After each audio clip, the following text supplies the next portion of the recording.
ಋಭ್ಯೋ ನಮಃ. ಶ್ರೀಮದಾನಂದತೀರ್ಥಭಗವತ್ಪಾದಾಚಾರ್ಯೇಭ್ಯೋ ನಮಃ.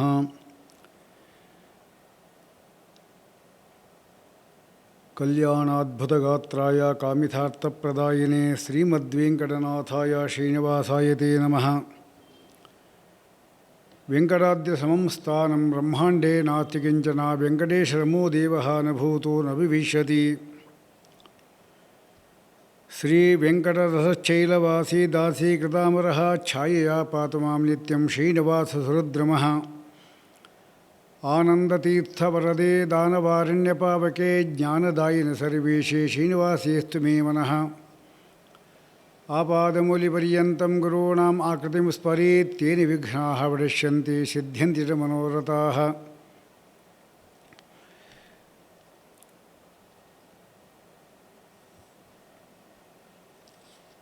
ಶೌನಕಾದಿ ಋಷಿಗಳು ಶ್ರೀನಿವಾಸ ದೇವರ ವೈಕುಂಠದಿಂದ ಇಲ್ಲಿ ಬಂದಿರತಕ್ಕಂಥ ಒಂದು ಕಥೆ ಏನಿದೆ ಅದನ್ನು ಪರಮ ಪವಿತ್ರವಾದದ್ದು, ಅದನ್ನು ಹೇಳಬೇಕು. ಹಾಗೂ ಪದ್ಮಾವತಿ ದೇವಿ ಮತ್ತು ಶ್ರೀನಿವಾಸ ದೇವಿ ಅವರು ಯಾರು, ಅವರ ಮದುವೆ ಮಾಡಿಕೊಳ್ಳಿಕ್ಕೆ ಪರಮಾತ್ಮ ಅವಳು ಏನು ತಪಸ್ಸು ಮಾಡಿದ್ಲು, ಅವಳ ಮೂಲ ಸ್ವರೂಪದಲ್ಲಿ ಯಾರು, ಅದೆಲ್ಲ ನಮಗೆ ವಿಸ್ತಾರವಾಗಿ ಹೇಳಬೇಕು ಅಂತ ಹೇಳಿದಾಗ ಆ ಪರಮಾತ್ಮ ಹೇಗೆ ಈ ಭೂಮಿಗೆ ಬಂದ ಎಂಬುದನ್ನು ಹೇಳ್ತಾ ಇದ್ದಾರೆ. ಗಂಗಾ ನದಿಯ ತೀರದಲ್ಲಿ, ಜಾಹ್ನವಿ ನದಿಯ ತೀರದಲ್ಲಿ ಎಲ್ಲ ಋಷಿಗಳೂ ಕೂಡ ತಪಸ್ಸನ್ನು ಮಾಡ್ತಾ ಇದ್ದಾರೆ. ಎಂಥ ತಪಸ್ಸದು ಅಂದರೆ ಪರಮಾತ್ಮ ವಿಷಯಕವಾಗತಕ್ಕಂಥ ಒಂದು ಆಲೋಚನೆ. ಯಾರು ಶ್ರೇಷ್ಠ, ಯಾರು ಅವನಿಗೆ ಸೇರಬೇಕಾದ್ಯಾವುದು, ಯಜ್ಞ ಅಂದರೆ ಯಾರು, ನಮಗೆ ಯಜ್ಞ ಅಂದರೆ ಯಾರು, ಜ್ಞೋ ನಾಮ ಭಗವಾನ್ ವಿಷ್ಣು ತಮ್ ಯಾತೀತುದ್ದೇಶೇವ ಸಹ. ಜ್ಞ ಅಂದರೆ ಸರ್ವಜ್ಞಾದ ಪರಮಾತ್ಮ, ಅವನನ್ನು ಕುರಿತು ಯಾವುದ್ಯಾವುದು ಹೋಗುತ್ತೋ ಅವನಿಗೆ ಪ್ರೀತಿಯಾಗಲಿ ಅಂತ ಹೇಳ್ತೀವೋ ಅದೆಲ್ಲವೂ ಕೂಡ ಅದು ಯಜ್ಞ ಅಂತ ಕರೆಸ್ಕೊಳ್ಳಲ್ಪಡುತ್ತೆ.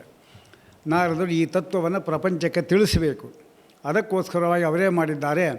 ಋಷಿಗಳೆಲ್ಲ ಕೇಳ್ತಾರೆ, ನೀವು ಯಜ್ಞವನ್ನು ಮಾಡ್ತಾ ಇದ್ದೀರಲ್ಲ, ಆ ಯಜ್ಞಕ್ಕೆ ಧ್ಯೇಯನಾದವನು ಯಾರು ಅಂದರೆ ಯಾರನ್ನು ಉದ್ದೇಶ ಕೊಟ್ಕೊಂಡು ನಾವು ಯಜ್ಞ ಮಾಡ್ತಾ ಇದ್ದೀರಿ, ಯಜ್ಞದ ಫಲ ಯಾರು ಕೊಡ್ತೀರಿ, ಇದೆಲ್ಲ ಆ ಶ್ರೇಷ್ಠನಾದ ಪುರುಷ ಯಾರು ಅಂತ ನೀವು ತಿಳ್ಕೊಂಡು ಮಾಡ್ತಾ ಇದ್ದೀರಾ. ನೀವು ಪರಮಾತ್ಮನಿಗೆ ಎಲ್ಲ ನೀವು ಕೊಡೋದಾದರೆ, ಅರ್ಪಣೆ ಮಾಡೋದಾದರೆ ಅದು ಖಂಡಿತ ಶ್ರೇಷ್ಠವಾದದ್ದು ಅನ್ನೋದಾಗಿ ಅವ್ರು ಹೇಳಿದ ಕೂಡಲೇ ತಕ್ಷಣ ಅವರಿಗೆಲ್ಲ ಹೌದಲ್ವಾ, ಅದನ್ನು ನೀವೇ ಹೇಳಿಬಿಡಿ ಅಂತ ಹೇಳಿಬಿಟ್ಟು ಅವ್ರನ್ನ ಕೇಳ್ತಾರೆ. ಇಲ್ಲ, ಅದು ತೀರ್ಮಾನ ಆಗಬೇಕಷ್ಟೇ ಎಂಬುದಾಗಿ ಹೇಳಿ ಎಲ್ಲ ಋಷಿಗಳು, ಬ್ರಹ್ಮ ಋಷಿಗಳು ಎಲ್ಲ ಇದ್ದಾರೆ. ಆಗ ತೀರ್ಮಾನ ಮಾಡ್ಕೊಂಡು ಬರಲಿಕ್ಕೋಸ್ಕರವಾಗಿ ಭೃಗು ಋಷಿಯನ್ನು ಕಳಿಸ್ಕೊಡ್ತಾರೆ.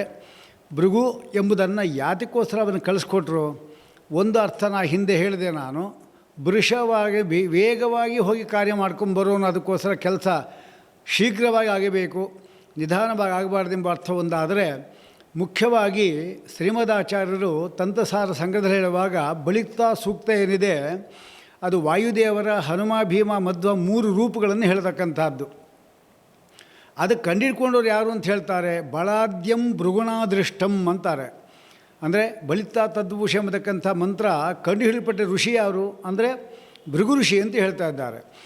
ಯಾರಿಗೆ ವಾಯು ಜೀವೋತ್ತಮತ್ವ ಜ್ಞಾನ ಇದೆ ಅವರಿಗೇನೆ ಹರಿಸರ್ವೋತ್ತಮತ್ವ ಜ್ಞಾನ ತಿಳ್ಕೊಳ್ಳಿಕ್ಕೆ ಸಾಧ್ಯ ಆಗೋದು.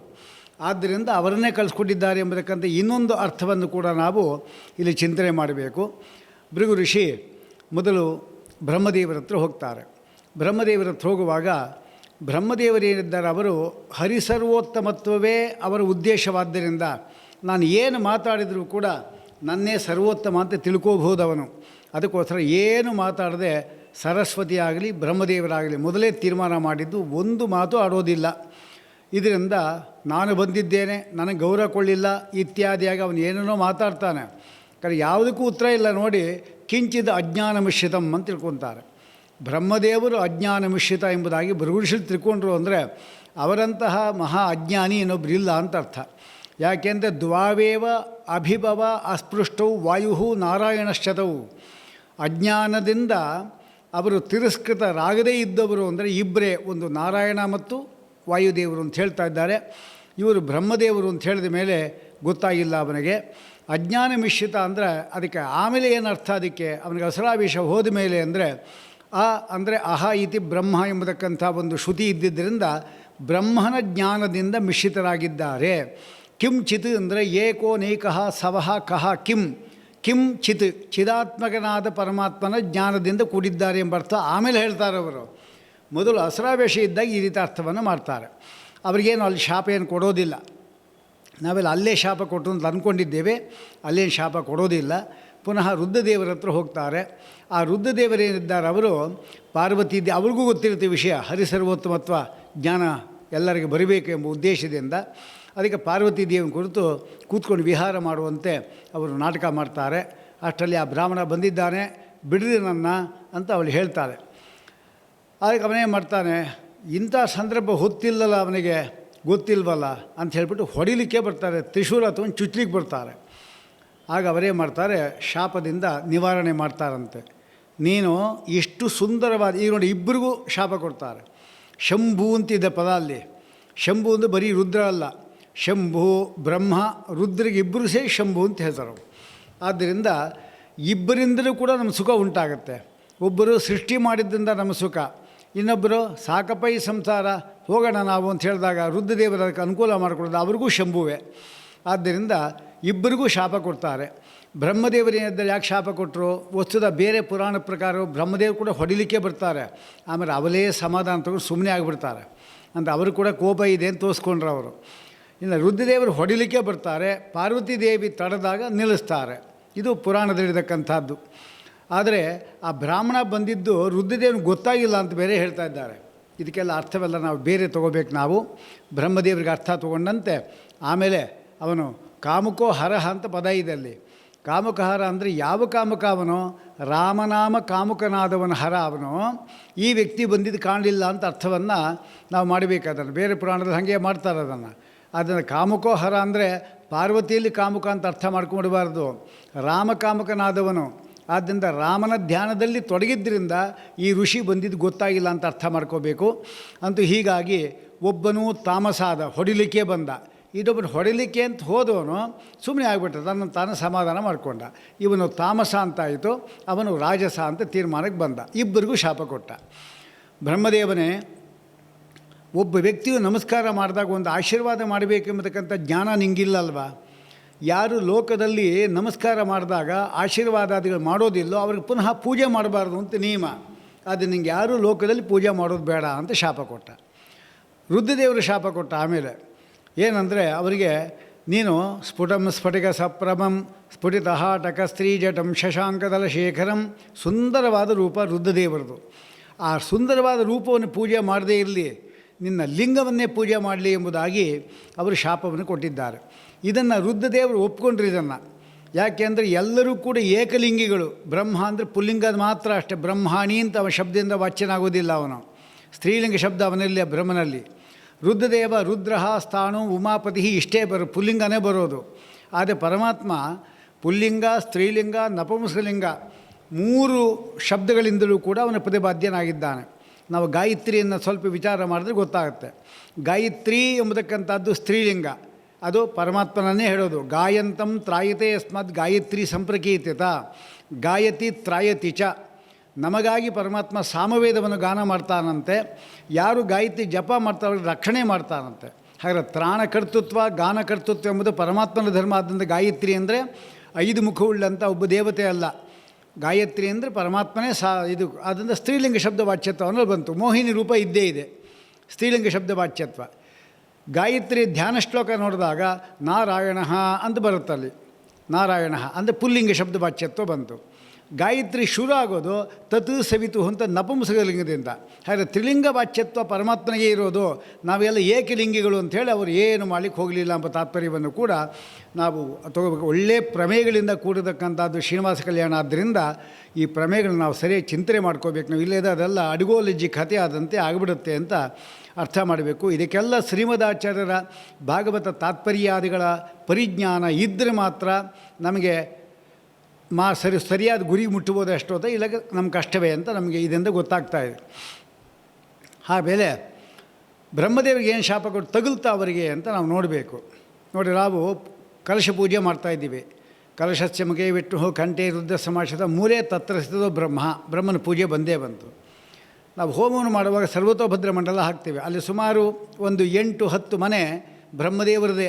ಬ್ರಹ್ಮಾಣಂ ಆವಾಹಯಾಮಿ ಅಂತ ಕಲಶಸ್ಥಾಪನೆ ಮಾಡುವಾಗ ಅಧಿದೇವತಾ ಬ್ರಹ್ಮದೇವರು, ಪ್ರತ್ಯದೇವತಾ ರುದ್ರದೇವರು, ಹೀಗೆ ಅವರು ಶಾಪ ಕೊಟ್ಟಿದ್ದೇನು ತಗಲಿಲ್ಲ ಅಂತಾಯಿತು. ಅಂದರೆ ಆಯ್ತು ಅರ್ಥ ಅದಕ್ಕೆ. ಹಾಗಾದರೆ ಹಿಂಗೆ ಹೇಳಬೇಕು ನಾವು, ಪೂಜೆ ಅವರು ಅರ್ಥ ಅಲ್ಲ, ಅವ್ರದ್ದು ಪ್ರತೀಕವನ್ನು ಪೂಜೆ ಮಾಡಬಾರದು ಅಂತ ಶಾಪ ಕೊಟ್ಟಿದ್ದು ಅಂತ ಹೇಳಬೇಕು ನಾವು. ಅದು ಕೂಡ 3 ಕಡೆ ಬ್ರಹ್ಮದೇವರ ಒಂದು ಪ್ರತೀಕನೇ ಪೂಜೆ ಮಾಡ್ತಾ ಇದ್ದಾರೆ. 5000 ವರ್ಷದಿಂದ ಪುಷ್ಕರದಲ್ಲಿದೆ. ಹಾಗೆ ಶ್ರೀರಂಗಕ್ಕೆ ಹೋದ್ವಿ ನಾವು ಅಂತ ಹೇಳಿದ್ರೆ, ಶ್ರೀರಂಗದಲ್ಲಿ ಪುರುಷೋತ್ತಮ ದೇವಸ್ಥಾನ ಇದೆ. ಅಲ್ಲಿ ಸರಸ್ವತಿ ಮತ್ತು ಬ್ರಹ್ಮದೇವರಿಬ್ಬರು ಪೂಜೆ ಇದ್ದೇ ಇದ್ದವರು ಕೂಡ. ಆದ್ದರಿಂದ ಅದು ಕೂಡ ಅದು ಶಾಪ ಮೈಗೆ ಹತ್ತಿಲ್ಲ ಅವರಿಗೆ ಅಂತಾಯಿತು. ಅಂದರೆ ಚಿಕ್ಕವರಾದವರು ದೊಡ್ಡವರಿಗೆ ಶಾಪ ಕೊಟ್ಟರು ಅಂದರೆ ಅವರ ತಪಸ್ಸೇ ಹಾಳಾಗುತ್ತೆ ಅಷ್ಟೇ ಹೊರತಾಗಿ ದೊಡ್ಡವ್ರಿಗೆ ಏನಾಗಲ್ಲ ಅಂತ ನಾವು ತಿಳ್ಕೊಬೋದು ಅಂತಾಯಿತು. ಇದೆಲ್ಲ ಆದಮೇಲೆ ವೈಕುಂಠ ಇದೆ, ಅಲ್ಲಿಗೆ ಹೋದ, ಪರಮಾತ್ಮನಿಗೆ ಒದ್ದ. ಅದೆಲ್ಲ ಹೇಳಿದ್ದೀನಿ ನಾನು. ಆ ಒದ್ದಾಗ ಪರಮಾತ್ಮ ಪಾದವನ್ನು ಒತ್ತಿ ಎಷ್ಟು ದೂರದಿಂದ ಸಂಚಾರ ಮಾಡ್ಕೊಂಬಂದಿದೆ, ಈ ಪಾದಧೂಳಿ ನಮ್ಗೆ ಬೇಕೇ ಬೇಕು ಎಂಬುದಾಗಿ ಪರಮಾತ್ಮ ಏನು ಮಾಡ್ತಾನೆ, ಅವನ ಪಾದವನ್ನು ತೊಳೆದು ಅದನ್ನು ಪ್ರೋಕ್ಷಣೆ ಮಾಡ್ಕೊತಾನೆ. ಲಕ್ಷ್ಮೀದೇವಿಗೆ ಕೋಪ ಉಂಟಾಗುತ್ತೆ. ಅದು ಹಿಂದೆ ಹೇಳಿದಂತೆ ಆ ಭೃಗುಋಷಿ ಕಾಲಿನಲ್ಲಿರ್ತಕ್ಕಂಥ ನೇತ್ರಾಸುರ ಎಂಬ ಅವಸರನ್ನು ಕೊಂದುಹಾಕಿ ಅವನನ್ನು ನಿಷ್ಕಲ್ಮಶನಾಗಿ ಮಾಡ್ತಾನೆ. ಹಾಗೆಲ್ಲ ಪ್ರಾಯಶ್ಚಿತ್ತ ಮಾಡ್ಕೊತ ಅವನ ಪಾದದಲ್ಲಿ ಹೊರಳಾಡ್ತಾನೆ ಅಂತ ಅದೆಲ್ಲ ಪೂರ್ತಿ ವಿಚಾರ ಮಾಡಿದ್ದೇವೆ. ಅನಂತರ ಲಕ್ಷ್ಮೀದೇವಿ ಹೊರಟಾಗ ಕೊಲ್ಲಾಪುರಕ್ಕೆ ಹೋಗಿ ಸೇರ್ಕೊತಾಳವಳು. ಪರಮಾತ್ಮ ಹುಡ್ಕೊಂಬರ್ತಾನೆ, ಒಂದು ಹುತ್ತದಲ್ಲಿ ಇದ್ದ ಅಂತ ನಾವು ಹೇಳಿದ್ವಿ. ಈಗ ಒಂದು ಪ್ರಶ್ನೆಗೆ ಉತ್ತರ ಬಂತು. ಪರಮಾತ್ಮ ವೈಕುಂಠದಿಂದ ಬರಲಿಕ್ಕೆ ಏನು ಕಾರಣ ಅಂತ ಹೇಳಿದ್ರೆ, ನಾರದರೇನಿದ್ದಾರೆ ಅವರು ಭೃಗುಋಷಿನ ಕಳಿಸ್ಕೊಟ್ರು. 3 ಜನ ಆಗಿನ ಕಾಲದ ಇದ್ದಿದ್ದೇ 3 ಗುಂಪುಗಳಿತ್ತು. ಆದರೆ 3 ಗುಂಪಿನಲ್ಲಿ ಶ್ರೇಷ್ಠ ಯಾರು, ವಿಷ್ಣು ಅಂತ ತೀರ್ಮಾನ ಆಯಿತು. ಅದಕ್ಕೆ ವಿಷ್ಣು ಸರ್ವೋತ್ತಮೋಥ ಪ್ರಕೃತಿ ರಥವಿಧಿ ಪ್ರಾಣನಾಥಾವತೋಕ್ತಿ ಅಂತ ಹೇಳಿದಂತೆ ತಾರತಮ್ಯವನ್ನೇ ಬಂದು ಹೇಳಿಬಿಟ್ಟ. ಆನಂತರ ಯಜ್ಞ ಆಗಾದಿಗಳೆಲ್ಲ ಮಾಡಿದ್ರು ಎಂಬುದಾಗಿ ನಾವು ಹೇಳ್ತಾ ಇದ್ದೇವೆ. ಮುಂದೆ ಅಲ್ಲಿ ಹೇಳ್ತಕ್ಕಂಥದ್ದು ಏನಿದೆ, ವೆಂಕಟಗಿರಿಯನ್ನು ಇಲ್ಲಿ ವರ್ಣನೆ ಮಾಡ್ತಾರೆ. ಪರಮಾತ್ಮ ಬಂದಲ್ಲಿ ವಾಸ ಮಾಡ್ತಾ ಇದ್ದಾನಂತೆ. ವಾಸ ಮಾಡುವಾಗ ಅಲ್ಲಿ ಯಾವ ರೀತಿ ಇತ್ತು ಅಂತ ಹೇಳ್ತಾ ಇದ್ದಾರಲ್ಲ.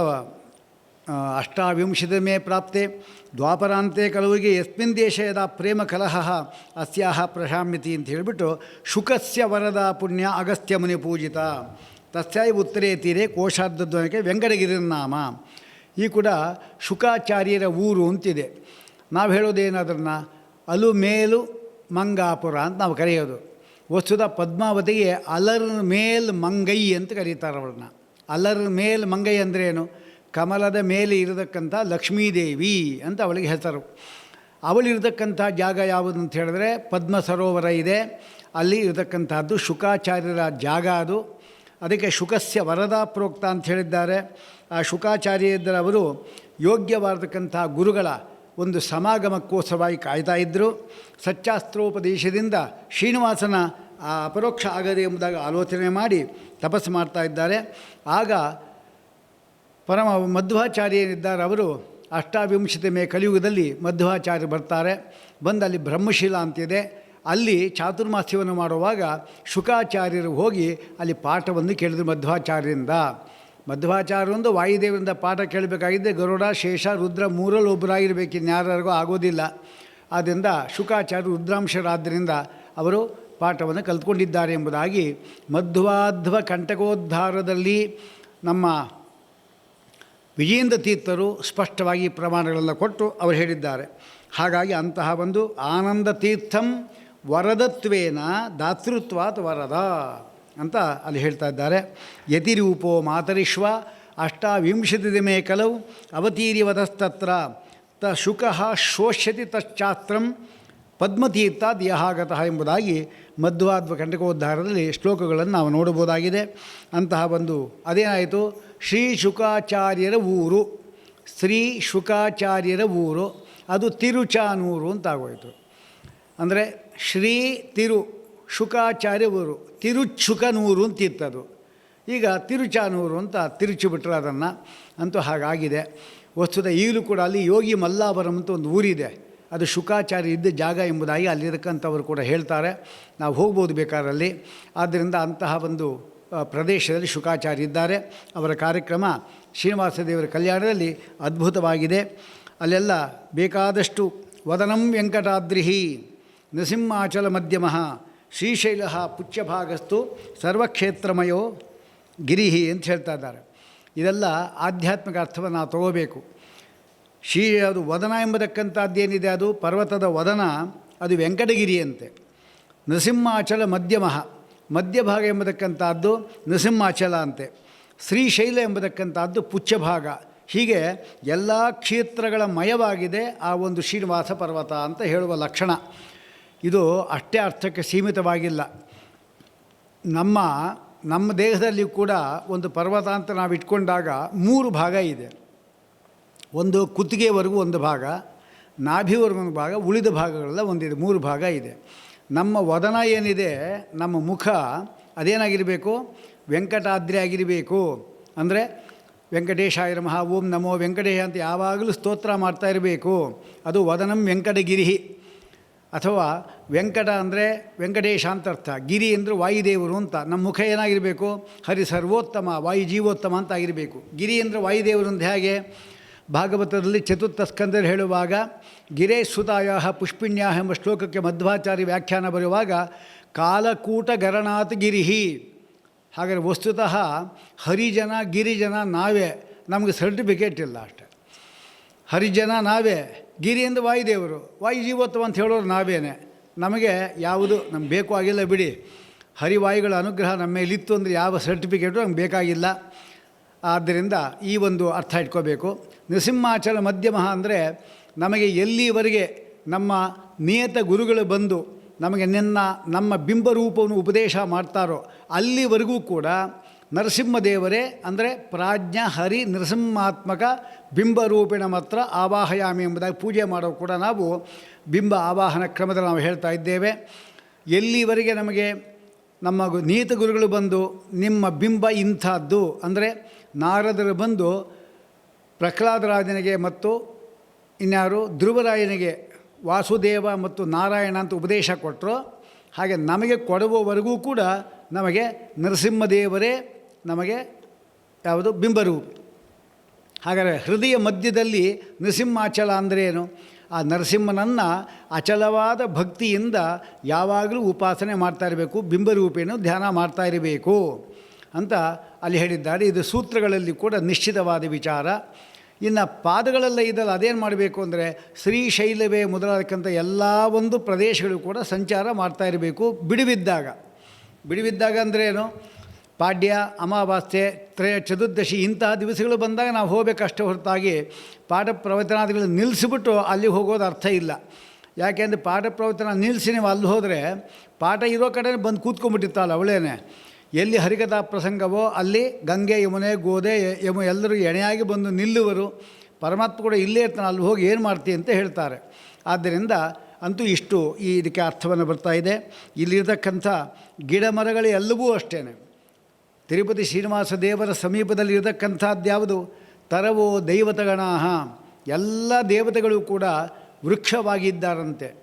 ಅಲ್ಲದೆ ಮೃಗಾಶ್ಚ ಋಷಿಪುಂಗವಾಹ, ಯಾರ್ಯಾರು ಅಲ್ಲಿ ಮೃಗಗಳಿದೆ, ಹುಲಿಯಾಗಿರ್ಬೋದು, ಪ್ರಾಣಿಗಳು ಬೇಕಾಷ್ಟು ಪ್ರಾಣಿಗಳಿದೆ, ಅದೆಲ್ಲ ಆಗಿರ್ಬೋದು, ಅದೆಲ್ಲವೂ ಕೂಡ ಯಾವುದೋ ಋಷಿ ಪುಂಗವರು ಅಂದರೆ ಅತ್ರಿ ವಶಿಷ್ಠ ಇಂಥ ಋಷಿಗಳೆಲ್ಲ ಅಲ್ಲಿ ಪರಮಾತ್ಮನ ಸೇವೆಗಾಗಿ ಅಲ್ಲಿ ಪ್ರಾಣಿಗಳ ರೂಪದಲ್ಲಿ ಸಂಚಾರ ಮಾಡ್ತಾ ಇರ್ತಾರೆ.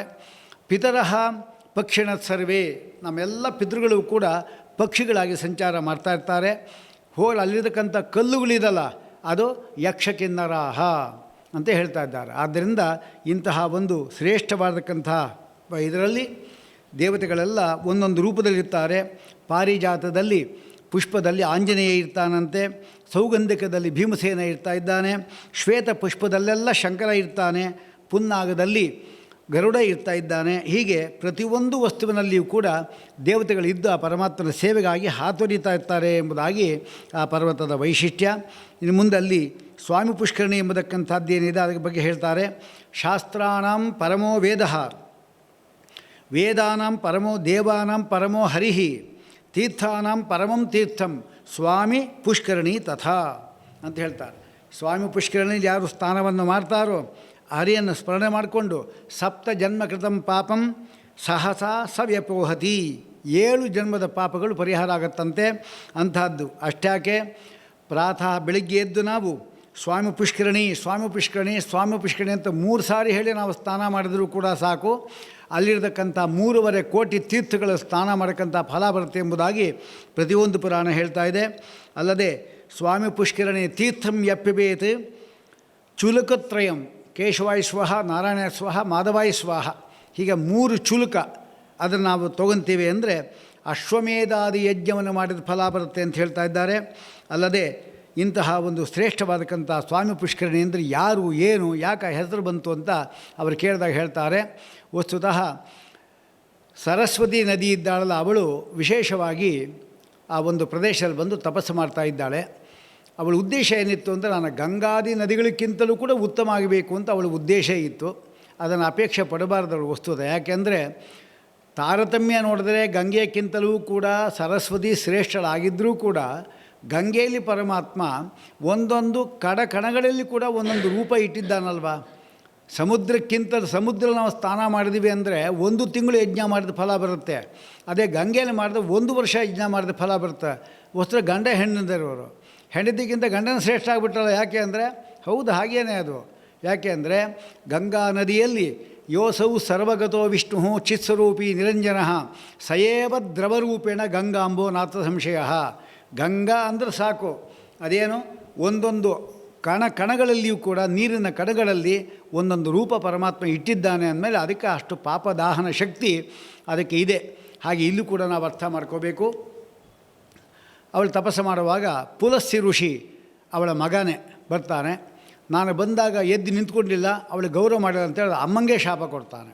ಈಗೆಲ್ಲ ಇರ್ತಾರಲ್ಲ ಅಂಥ ವ್ಯಕ್ತಿಗಳು ಕೂಡ, ಅಮ್ಮಗೆ ಶಾಪ ಕೊಡೋದು, ಅಮ್ಮನೇ ಬೈಯೋದು, ಅಮ್ಮನೇ ಹೊಡೆಯೋದೆಲ್ಲ ಇರ್ತಾರೆ. ಹಾಗೆ ಅದನ್ನು ಮಾಡಿ ತೋರಿಸ್ದ ಅವನು ಮಹಾನುಭಾವ.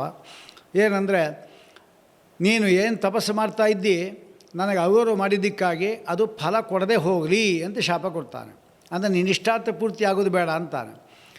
ಸರಸ್ವತಿ ಕೋಪ ಬರ್ತದೆ, ನಾನು ನಿಮ್ಮ ಅಮ್ಮ, ನಾನು ಹಿಂಗೆ ಗೌರವ ಮಾಡಬೇಕಾ, ನೀನು ಬಂದಂಗೆ ಸೇವೆ ಮಾಡಬೇಕು, ಅದಕ್ಕೆ ನಿಂಗೂ ಶಾಪ ಕೊಡ್ತೀನಿ ಅಂತ ಹೇಳ್ಬಿಟ್ಟು ನಿನ್ನ ವಂಶದಲ್ಲಿ ರಾಕ್ಷಸರೆಲ್ಲ ಹುಟ್ಲಿ ಹೋಗಿ ಅಂತ ಹೇಳ್ತಾರೆ. ಶಾಪ ಕೊಟ್ಟು ಇಬ್ಬರು ಶಾಂತರಾದರು.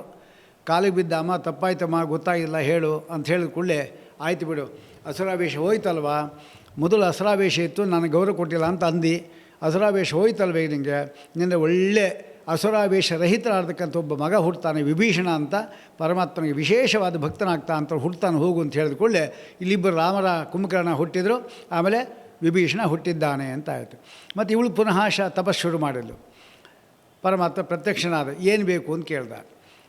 ಅದೇ ನಾನು ಗಂಗಾದಿ ಎಲ್ಲ ನದಿಗಳಿಗಿಂತ ಶ್ರೇಷ್ಠ ಆಗಬೇಕು ಅಂದು. ಆ ಬ್ರಾಹ್ಮಣ ಶಾಪ ಕೊಟ್ಟಾಯ್ತಲ್ಲ, ಬ್ರಾಹ್ಮಣ ಶಾಪ ಕೊಟ್ಟರು ಒಂದೇ, ನಾನು ಕೊಟ್ಟರು ಒಂದೇ ಅಂತ ಹೇಳ್ದ.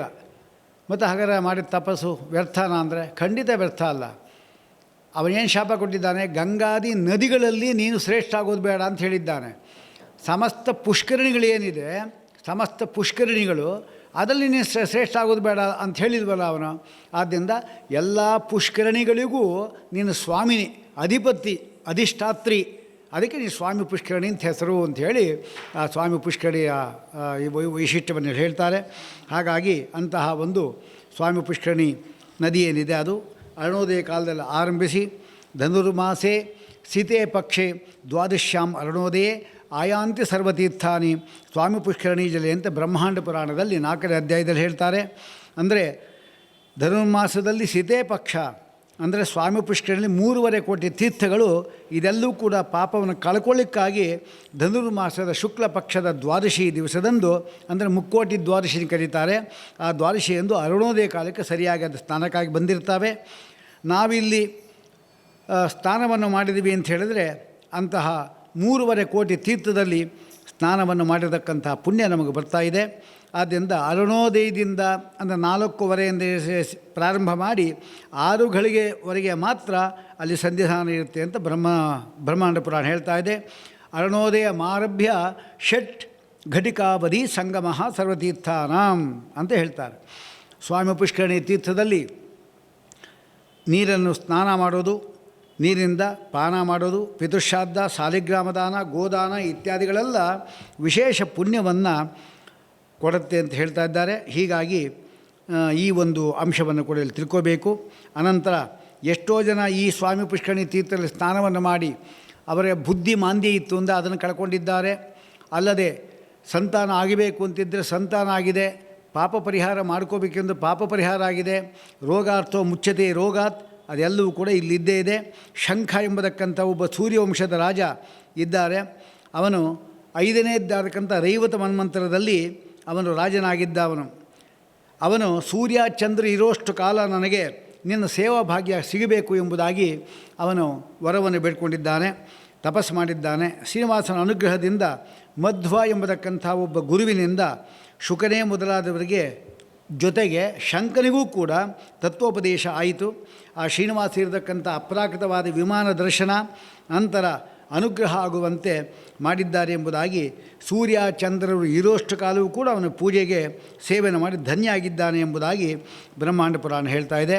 ಹೀಗಾಗಿ ಇಂತಹ ಒಂದು ಶ್ರೇಷ್ಠವಾದ ಸರೋವರ ನಾರಾಯಣ ಎಂಬತಕ್ಕಂಥ ಒಬ್ಬ ಬ್ರಾಹ್ಮಣನೂ ಕೂಡ ವಿಶೇಷವಾಗಿ ಭಗವಂತನನ್ನು ನೋಡಬೇಕು ಅಂತ ಆಸೆಯಿಂದ ನಿತ್ಯವೂ ಕೂಡ ಸ್ವಾಮಿ ಪುಷ್ಕರಣಿ ಸ್ನಾನ ಮಾಡಿ ಅಲ್ಲೇ ತಪಸ್ಸು ಮಾಡ್ತಾ ಇದ್ದಾನೆ. ಪರಮಾತ್ಮ ಪ್ರತ್ಯಕ್ಷನಾದ ಅಂದಿನಿಂದ ಆ ಗಿರಿ ಎಂಬತಕ್ಕಂಥದ್ದು ನಾರಾಯಣಗಿರಿ. ಈಗ ಪರಮಾತ್ಮ ಏನಿದ್ದಾನೆ ಅವನು ನಿಂತಿರೋದು ನಾರಾಯಣಗಿರಿಯಲ್ಲೇ ಇರೋದು. ಆದರೆ ಅವನಿಗೆ ಸಾಯುಜ್ಯವನ್ನು ಕೊಟ್ಟಿದ್ದಾನೆ. ಇದೆಲ್ಲ ಸ್ವಾಮಿ ಪುಷ್ಕರಣಿಯ ಒಂದು ವಿಶೇಷ.